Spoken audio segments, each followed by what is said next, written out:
Setiap pagi, sebelum matahari benar-benar naik, gang bambu itu sudah hidup. Suara sandal jepit berseret di tanah basah. Sapaan pelan antar tetangga yang baru pulang dari masjid. Dan aroma kuah soto yang perlahan menghangatkan udara dingin subuh. Semuanya menjadi tanda bahwa hari dimulai dari warung milik Pak Raji. Warung itu sederhana. Dindingnya setengah papan, setengah anyaman bambu yang mulai menguning. Meja kayunya tak pernah benar-benar kering dari uap kuah panas. Tapi justru disitulah letak keistimewaannya. Seperti ada yang beda dari kuahnya, kata Bu Sari suatu pagi, sambil meniup sendoknya. Hangatnya sampai ke dada. Pak Raji hanya tersenyum. Ia selalu begitu.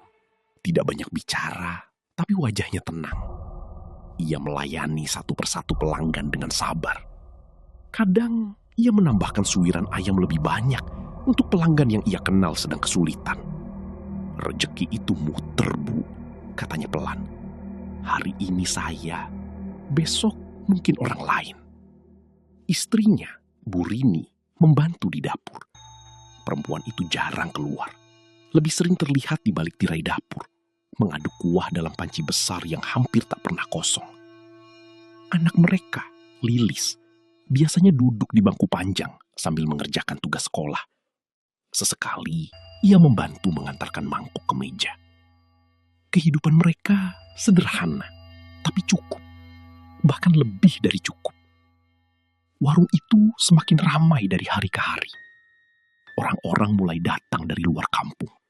Tukang ojek, buruh pasar, bahkan pegawai kantor kecamatan yang rela memutar arah hanya untuk sarapan di sana.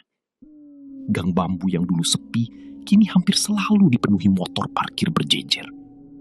Pak Raji sekarang sudah sukses, bisik seseorang suatu sore di pos ronda. Alhamdulillah, jawab yang lain. Tapi nada suaranya tidak sepenuhnya tulus. Di kampung kecil seperti itu, keberhasilan jarang datang tanpa dibarengi bisik-bisik. Perubahan itu mulai terasa pada suatu malam, menjelang maghrib.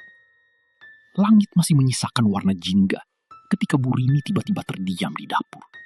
Sendok kayu di tangannya berhenti mengaduk. Mas, suaranya pelan. Sejak sakitnya Bu Rini, suasana warung berubah tanpa perlu dijelaskan. Masih ramai, bahkan lebih ramai dari sebelumnya. Tapi ada yang terasa ganjil. Seperti ada jarak tak kasat mata antara orang-orang dan tempat itu. Pelanggan datang, makan cepat, lalu pulang tanpa banyak bicara. Biasanya warung Pak Raji penuh dengan obrolan. Tentang harga cabai, anak sekolah, sampai kabar tetangga. Sekarang, suara yang paling sering terdengar justru denting sendok dan mangkuk. Klek, cek, tek. Dan anehnya, suara itu kadang terdengar bahkan saat tidak ada yang makan. Pagi itu, Pak Raji membuka warung sendirian. Lilis duduk di pojok, tidak seperti biasanya.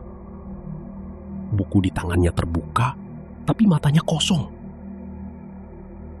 "Kamu nggak berangkat sekolah?" tanya Pak Raji sambil menuang kuah. Lilis menggeleng pelan. "Pusing, Pak." Pak Raji mengangguk. Ia tidak memaksa. Ia mulai menyadari, sejak ibunya sakit, Lilis sering diam. Kadang ia seperti mendengarkan sesuatu yang tidak terdengar oleh orang lain. "Semalam," Lilis tiba-tiba bicara. Suaranya hampir berbisik. Pak Raji berhenti. "Kenapa?" Lilis menatap dapur. "Ada yang manggil ibu." Pak Raji diam. "Dari dapur," lanjutnya. Suaranya pelan, tapi jelas. Hari-hari berikutnya berjalan seperti biasa, setidaknya di permukaan. Warung tetap buka, pembeli tetap datang. Bahkan lebih ramai dari sebelumnya. Tapi bagi Pak Raji, setiap detik terasa berbeda. Seperti ada sesuatu yang mengintai dari balik rutinitas yang ia kenal. Ia mulai jarang tersenyum. Gerakannya lebih pelan, lebih hati-hati. Setiap kali menuang kuah, matanya selalu memperhatikan permukaannya, seolah takut melihat sesuatu muncul dari dalam sana. Bu Rini semakin lemah. Tubuhnya tidak lagi sekedar demam. Ia jarang membuka mata. Nafasnya berat, seperti ada beban yang menekan dari dalam. Sesekali ia mengigau. Jangan dikasih, bisiknya suatu malam. Pak Raji yang duduk di sampingnya langsung mendekat. Apa, Bu? Bu Rini tidak menjawab, tapi air matanya mengalir perlahan. Lilis berdiri di pintu, memeluk dirinya sendiri. Ibu mimpi lagi, katanya pelan. Pak Raji hanya mengangguk. Tapi di dalam hatinya, ia tahu ini bukan sekedar mimpi. Sore itu, setelah warung mulai sepi, Pak Raji didatangi Pak Hadi, tetangga yang sudah lama tinggal di ujung gang. Pak Hadi dikenal pendiam, tapi orang-orang sering bilang ia peka. Sejak percakapan malam itu, Pak Raji tidak pernah benar-benar tenang. Kata perjanjian terus berputar di kepalanya, seperti suara sendok yang tak pernah berhenti berdenting di dapur. Ia mencoba mengingat masa kecilnya, mencoba mencari sesuatu yang mungkin pernah dikatakan orang tuanya. Tapi tidak ada. Ayahnya hanya seorang buruh tani, ibunya penjual sayur keliling. Hidup mereka sederhana, bahkan sering kekurangan. Tidak ada tanda-tanda kekayaan, apalagi sesuatu yang berhubungan dengan hal gaib. Lalu, dari mana semua ini datang? Maghrib selalu menjadi waktu yang paling berat. Seperti ada batas tak terlihat antara siang dan malam. Dan sesuatu selalu datang tepat saat batas itu dilintasi. Hari itu, langit terlihat lebih gelap dari biasanya. Angin tidak bertiup, tapi daun bambu tetap bergesek pelan, menghasilkan suara lirih yang panjang. Ser, ser.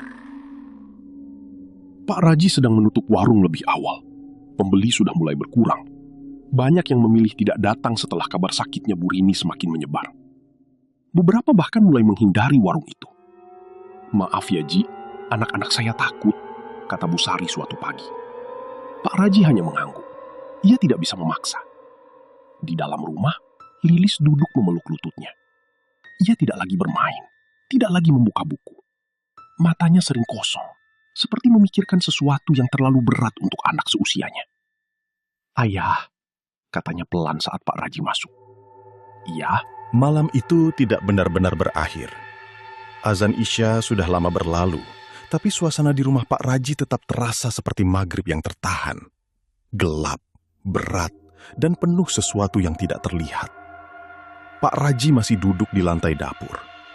Panci itu kini diam. Tidak ada lagi suara sendok, tidak ada gelembung. Tapi justru itu yang membuatnya lebih menakutkan. Seperti sesuatu sedang menunggu, bukan pergi. Dari dalam rumah, suara Lilis masih terdengar pelan. Menangis, tapi seperti menahan. Pak Raji bangkit perlahan. Kakinya terasa berat, tapi ia memaksa berjalan ke kamar. Bu Rini terbaring dengan napas yang semakin tipis. Wajahnya pucat, bibirnya kering, matanya setengah terbuka, tapi tidak benar-benar melihat. Bu, suara Pak Raji hampir tidak keluar. Ia duduk di samping ranjang, menggenggam tangan istrinya. Dingin, tidak seperti biasanya. Lilis duduk di pojok, memeluk bantal. Ayah, katanya lirih. Ibu dari tadi manggil. Pak Raji menatapnya. Manggil apa? Lilis menggeleng, air matanya jatuh lagi. Bukan manggil kita. Kalimat itu menggantung. Tiba-tiba, Bu Rini menarik napas panjang. Tubuhnya sedikit terangkat. Waktu berjalan, tapi tidak semua hal ikut bergerak maju. Sudah hampir 2 bulan sejak warung itu ditutup. Gang bambu kembali seperti dulu. Sepi, sederhana, tidak lagi dipenuhi motor parkir dan suara orang makan pagi. Hanya sesekali terdengar sapaan antar tetangga atau suara anak-anak berangkat sekolah. Namun bagi Pak Raji, semuanya tidak pernah benar-benar kembali normal. Rumah itu terasa berbeda. Lebih kosong, tapi juga lebih penuh. Lilis mulai bersekolah lagi. Tubuhnya sudah tidak selemah sebelumnya, meski wajahnya masih pucat. Ia jarang bicara, tapi tidak lagi mengigau seperti dulu. Setiap sore, sebelum maghrib, ia selalu duduk di dekat ayahnya. Tanpa diminta, tanpa bicara. Seolah ia tahu, waktu itu masih belum sepenuhnya aman. "Ayah," katanya suatu hari. "Iya." Lilis menatap ke arah dapur. "Sekarang dia nggak masuk lagi," katanya pelan. Pak Raji terdiam, tapi masih ada di luar. Kalimat itu membuat dada Pak Raji kembali sesak. Sejak kunjungan ke warung Rohmat, tidur Pak Raji tidak pernah benar-benar lelap. Setiap kali ia memejamkan mata, bayangan panci itu kembali muncul. Uap tebal yang tidak wajar, sosok yang membungkuk di dalamnya. Dan yang paling mengganggu, suara mengunyah yang pelan, tapi terus-menerus. Ia sering terbangun sebelum subuh, duduk di depan rumah, menatap gang bambu yang sunyi. Dulu, waktu seperti itu selalu diisi dengan kesibukan. Menyiapkan bahan, menyalakan api, menunggu kuah mendidih. Sekarang, hanya ada diam, dan sisa-sisa sesuatu yang belum benar-benar pergi. Lilis semakin sensitif. Ia tidak lagi sekedar diam. Kadang ia menutup telinga tiba-tiba, seolah ada suara yang terlalu dekat.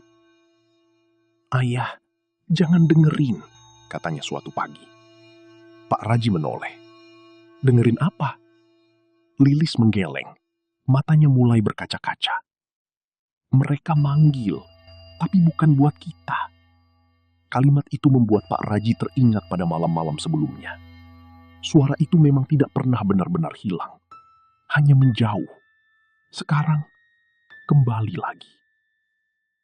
Beberapa hari kemudian, kabar buruk mulai datang. Bukan dari rumah Pak Raji, tapi dari desa sebelah. Seorang pelanggan warung Rohmat tiba-tiba jatuh sakit. Demam tinggi. Setelah malam itu, tidak ada yang benar-benar sama lagi. Warung Rohmat tutup. Bukan hanya sehari 2 hari, tapi benar-benar tidak buka lagi. Pintu terkunci, lampu padam, dan tidak ada lagi suara ramai dari dalam. Orang-orang mulai bertanya-tanya. Katanya sakit. Ada yang bilang pulang kampung. Ada juga yang bilang hilang. Tidak ada yang tahu pasti.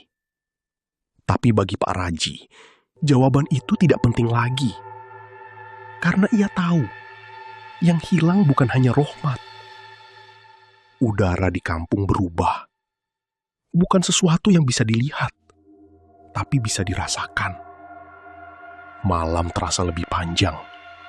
Sunyi tidak lagi menenangkan, tapi seperti menyimpan sesuatu yang bergerak pelan. Anjing-anjing sering menggonggong tanpa arah. Ayam-ayam enggan turun dari kandang sebelum matahari benar-benar tinggi. Dan yang paling terasa, maghrib kembali menjadi waktu yang paling berat. Lilis tidak lagi menangis. Tapi itu tidak membuat Pak Raji tenang. Ia justru lebih sering diam. Duduk memeluk lutut, menatap kosong ke depan rumah. "Ayah," katanya suatu sore. "Iya." Lilis tidak menoleh. Sekarang, mereka nggak cari makan lagi.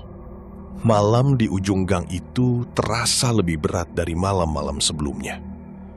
Udara dingin tidak lagi sekedar menusuk kulit, tapi seperti masuk ke dalam dada, menekan napas perlahan. Suara sendok yang berdenting kini tidak teratur. Kadang cepat, kadang pelan. Seolah sesuatu sedang gelisah. Pak Raji berdiri diam. Di kanan kirinya, Pak Hadi dan Lilis sama-sama terdiam. Tapi hanya Lilis yang menggenggam tangannya erat.